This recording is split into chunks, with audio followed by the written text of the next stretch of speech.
శత్రువులు లేరు. నిరక్షరాస్యత, పేదరికం, కరువే నా శత్రువులు. అబ్బో, నిరక్షరాస్యతను పోడగొట్టడానికి ఏమో ప్రయత్నం చేస్తున్నట్టు రేవంత్ అన్న, అండ్ పేదరికాన్ని పోడగొట్టడానికి ఏమో ప్రయత్నం చేస్తున్నట్టు రేవంత్ అన్న, కరువును పోడగొట్టడానికి ఇంకేమో ప్రయత్నం చేస్తున్నట్టు రేవంత్ అన్న. ఇవన్నీ పెరిగిపోయినాయి కదా, మీరు అధికారంలోకి వచ్చినప్పటి నుంచి ఇవన్నీ పెరిగిపోయినాయి కదా రేవంత్ అన్న. పేదరికం పెరిగిపోయింది, నిరక్షరాస్యత పెరిగిపోయింది, ఊళ్ళల్లో బడులు మూసుకోవాల్సిన పరిస్థితి ఏర్పడ్డది. ఇక ఇంకా కొన్ని ముచ్చలు చెప్పాలంటే, మొన్న ఏమన్నాడు నిర్మల్ సభలో రేవంత్ అన్న ఏమన్నాడు, అసలు కేసీఆర్ పేరు ఎత్తను, కేసీఆర్ ఊసెత్తను, కేసీఆర్ పేరు తీయను, కేసీఆర్ పేరు ఎత్తకుండా మాట్లాడతాను అని చెప్పిన రేవంత్ అన్న నిన్న పాలమూరులో మాట్లాడిన ముచ్చట్లు చూస్తే చాలా విచిత్రం అనిపించింది, గమ్మత్ అనిపించింది. అంటే ఈ ఒక్క ఉదాహరణనే కాదు, ఎన్నో ఉదాహరణలు ఉన్నాయి చెప్పడానికి. రేవంత్ అన్న అన్న మాట మీద నిలబడడు, రేవంత్ అన్న చెప్పిన మాట మీద నిలబడడు అనేదానికి ఈ చిన్న ఉదాహరణ చాలు. మొన్ననేమో కేసీఆర్ పేరు ఎత్తను, కేసీఆర్ పేరు తీయను, మాట్లాడను అని చెప్పేసి నిన్న కేసీఆర్ గురించి మాట్లాడిన మాటలు చూసినాక ముక్కు మీద వేలేసుకున్నారట అక్కడికి వచ్చిన పబ్లిక్. ఏమన్నా కొత్తదనం ఉంటుందా, ఏమన్నా కొత్తదనం ఎక్స్పెక్ట్ చేయడానికి ఉంటుందా అంటే ఏమీ లేదు. వాస్తవానికి చెప్పాలంటే పాలమూరు రంగారెడ్డి ప్రాజెక్టు 2016 నుంచి 2023 దాకా 90% పనులు కంప్లీట్ అయినాయి. అప్పటి నుంచి ఇప్పటిదాకా అడ్డుకోవాలి, కాలుకు పెడితే మెడకు, మెడకు పెడితే కాలుకు. ఎందుకంటే పాలమూరు రంగారెడ్డి ప్రాజెక్టు కంప్లీట్ అయితే ఏపీకి ఎక్కువ నీళ్లు పోవు. ఏపీ మన వాటా మనం వాడుకుంటాం, ఇప్పటిదాకా వాడుకోవడానికి లేదు కాబట్టి ఇడిచిపెట్టినాం. ఇప్పుడు ఆ ప్రాజెక్ట్ కంప్లీట్ అయితే మన వాటా మనం వాడుకుంటాం కాబట్టి దాన్ని ఎన్ని విధాలు అడ్డుకోవాలనో అన్ని విధాలు అడ్డుకొని ప్రయత్నం చేసి మరి ఈ 2 ఏళ్ల పొద్దుల ఏం చేసిండ్రు రేవంత్ రెడ్డి? కనీసము చిన్న తట్టడి మట్టన్న తీసిండ్రా? పోనీ ఆ పనులనే కంప్లీట్ చేసే ప్రయత్నం చేసిండ్రా? ఆ పనులు అట్లనే కొనసాగించిర్రా? ఎందుకు పెండింగ్లో పెట్టిర్రు అని చెప్పేసి అడుగుతా ఉన్నది ఇలా పాలమూరు గడ్డ.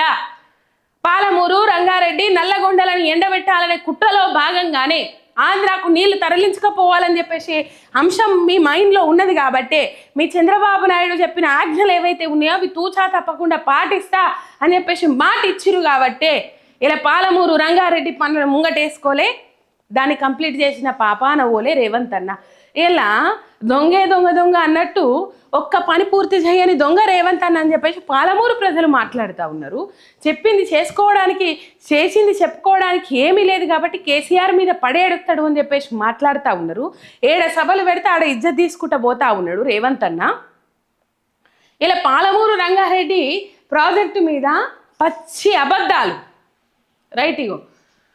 రైట్ ఉన్న ఒక్క శత్రువును ఎన్నికల్లో ఓడించాను, మారీచుడు ఏ రూపంలో వచ్చినా కట్టి పడేస్తాం, జైపాల్ రెడ్డి జానారెడ్డి సమయంలో చెల్లినట్లు ఇప్పుడు చెల్లదు, దెబ్బకు దెబ్బ తీస్తాం. అంటే జైపాల్ రెడ్డి పాలన మంచిగా చేయలే, జానారెడ్డి పాలన మంచిగా చేయలే, ప్రతిపక్షానికి అవకాశం ఇచ్చిరని ఈయన చెప్తాను. జైపాల్ రెడ్డి పాలన మంచిగా చేయలేదు, జానారెడ్డి పాలన మంచిగా చేయలేదని చెప్పేసి చెప్తాండి ఈయన. రైట్, పంచడానికి భూములు లేవు, విద్యను మాత్రమే పంచగలుగుతాం. పాలమూరు సభలో సీఎం 1463 కోట్లతో IIIT క్యాంపస్ సహా వివిధ అభివృద్ధి పనులకు సీఎం శంకుస్థాపన అని చెప్పేసి ఇక్కడ వార్త. మరి మొన్న ఆదిలాబాద్ పోయిండు కదా, మరి ఆదిలాబాద్ పోయిన కాడ కూడా ఈడ యూనివర్సిటీ కడతామని చెప్పిండ్రు. ఈయననేమో మళ్ళా ఈడ బాసర IIIT యూనివర్సిటీ కడతాము అని చెప్పేసి ఇక్కడ మాట్లాడుతూ ఉన్నాడు. 2 నాలుకల ధోరణి, ఒక్క మాట మీద నిలబడడు మన రేవంత్ అన్న. 2 నాలుకల ధోరణి, ఎక్కడైనా 2 నాలుకల ధోరణితోనే పోతాడు, ఒక్క మాట మీద నిలబడడు అనేది ఇక్కడ అర్థమవుతుంది. నడుము విరిగి ఫామ్ హౌస్లో పడుకున్న వ్యక్తిని శత్రువని నేను ఎందుకు అనుకుంటాను?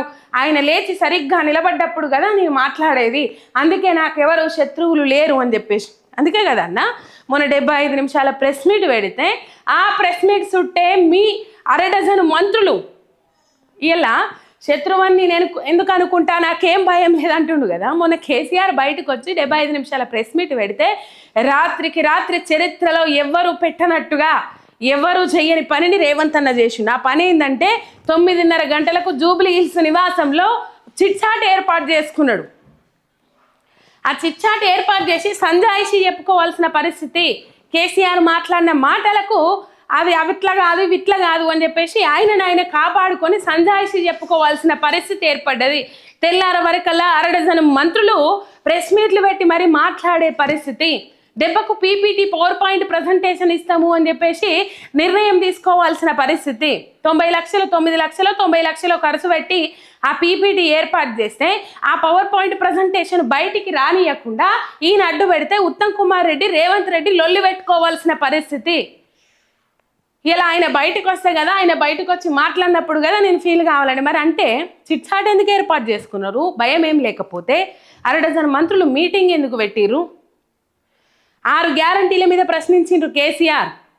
పాలమూరు రంగారెడ్డి ప్రాజెక్టు మీద ప్రశ్నించిండ్రు కేసీఆర్. పాలమూరు రంగారెడ్డి ప్రాజెక్టును పడావు పెట్టి ఆంధ్రాకు నీళ్లు దొబ్బుకొని పోయేలాగా చేస్తాండ్రు అని చెప్పేసి బయట పెట్టిండ్రు కేసీఆర్. బనకచెర్ల ప్రాజెక్టు నల్లమల సాగర్ గురించి దున్నపోతు మీద వాన పడ్డట్టు నిద్రపోయినరు తప్ప బీఆర్ఎస్ ప్రభుత్వం తట్టి లేపితే కానీ మీరు లేవలే. అసెంబ్లీలో తీర్మానం ఆనాడు కృష్ణా జలాల విషయంలో కేఆర్ఎంబీకి అప్పచెప్తామని అన్నప్పుడు కూడా బీఆర్ఎస్ఏ తట్టి లేపింది. అసెంబ్లీలో తీర్మానం తీసుకునేటట్లు చేసింది, తీర్మానం చేసేటట్టు చేసింది. మొన్న కూడా బనకచెర్ల నల్లమల సాగర్ గురించి మాట్లాడేటప్పుడు అసెంబ్లీలో అసెంబ్లీ సమావేశాలలో తీర్మానం చేసేటట్టు చేసిర్రు. భయం లేదే మీరు ఇట్లా ఉరుకులాడతారా అన్న? భయం ఉన్నది మీకు, బండడంత భయం ఉన్నది. కానీ మేకపోతూ గాంభీర్యం ప్రదర్శించుకుంటా ఆ భయాన్ని ప్రజలకు కనబడనియొద్దు, నేను భయపడుతున్నా అని చెప్పేసి జనాలు అనుకోవద్దు అని చెప్పేసి మీరు ఈ మాటలతోని కాలం ఎల్లదీస్తూ ఉన్నారు, పొద్దెల్లదీస్తూ ఉన్నారు. మీరు కేసీఆర్ పేరు తలవంది, కేసీఆర్ పేరు తీయంది మాట్లాడలేరు. ఒక్క అంశం కూడా మీరు మాట్లాడలేరు. కేసీఆర్ పేరు తెలివంది ఒక్క 15 నిమిషాల స్పీచ్ కూడా మీరు మాట్లాడలేరు. ఆటోమేటిక్గా వచ్చేసేది, మీ మైండ్ ఆల్రెడీ ఫిక్స్ అయి ఉంటుంది, సెట్ అయి ఉంటుంది. ఎప్పుడు ఎక్కడ తీయాలి, ఇక ఈయనకేం అత్తలేదు అని చెప్పేసి మీ మైండ్ ఇంటర్ఫియర్ అయి కంపల్సరీ కేసీఆర్ అంశము మధ్యలోకి తీసుకొస్తుంది అన్నట్టు కాదనోళ్ళ. అదే జరుగుతుంది. మొన్న ఏమన్నాడు నిర్మల్లో ఆ ముచ్చట మాట్లాడిండు, మళ్ళీ నిన్న పాలమూరులో ఈ ముచ్చట. ఒకసారి నిన్న కేసీఆర్ గురించి మాట్లాడిన మాటలు ఏవైతే ఉన్నాయో ఆ మాటలు ఒక్కసారి వినుండు.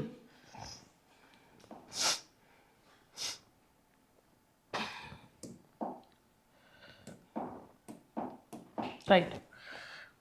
ఇవాళ పంచనాలు కొడుతున్న మంత్రులు ఆనాడు మంత్రులుగా పనిచేశారు.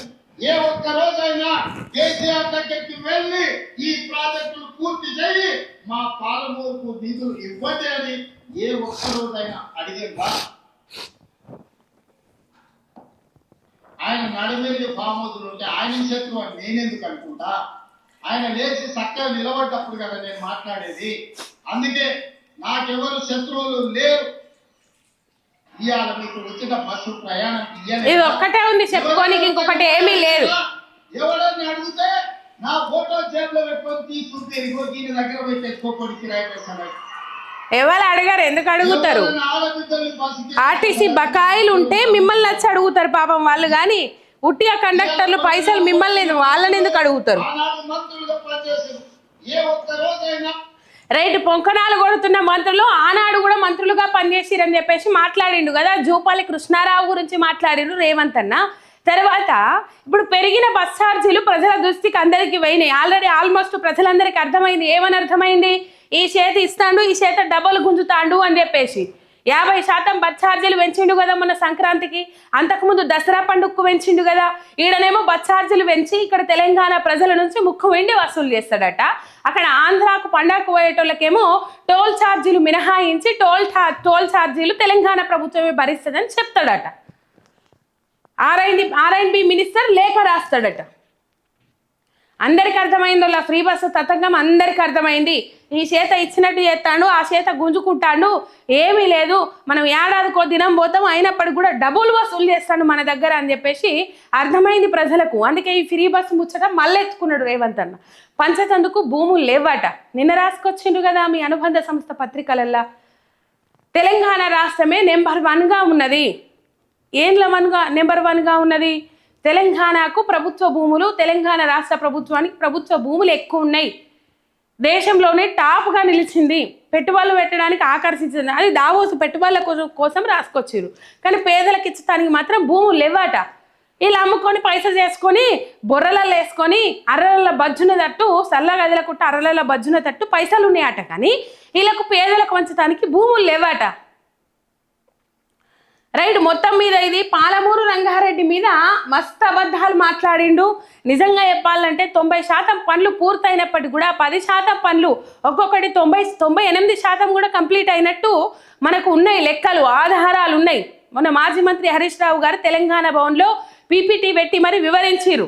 జూరాల నుంచి శ్రీశైలం ఎందుకు మారుస్తారు అన్న మేధావులకు బుర్రున్నోడు ఎవడిట్లా ఆలోచన చేయడు అని చెప్పేసి తొట్లు పెట్టి మరి వివరణ ఇచ్చుకొచ్చిండు. అర్థం కాని ఎవరన్నా ఉంటే ఎంత కంప్లీట్ అయింది, ఇంకేం మిగిలింది, కావాల్సుకునే రేవంత్ రెడ్డి పాలమూరు రంగారెడ్డిని పడావ పెడుతుండా అన్న ఆలోచన మీకుంటే ఆ పీపీటీ పోయి చూడుంటే కంపల్సరీ క్లియర్ కట్గా అర్థమవుతుంది. ఎస్, తెలంగాణ ప్రాంతాన్ని పాలమూరు రంగారెడ్డి నల్లగొండని ఎండబెట్టే కుట్ర రేవంత్ రెడ్డి చేస్తాడు, ఆంధ్ర ప్రాంతానికి నీళ్లు తరలించకపోయే ప్లాన్ రేవంత్ రెడ్డి వేస్తాడు అని చెప్పేసి ఆ పవర్ పాయింట్ చూసినా ఎవరికైనా అర్థమవుతుంది. పవర్ పాయింట్ ప్రజెంటేషన్ చూసినా ఎవరికైనా ఈజీగా అర్థమవుతుంది. మళ్ళొకసారి పోయి చూడండి.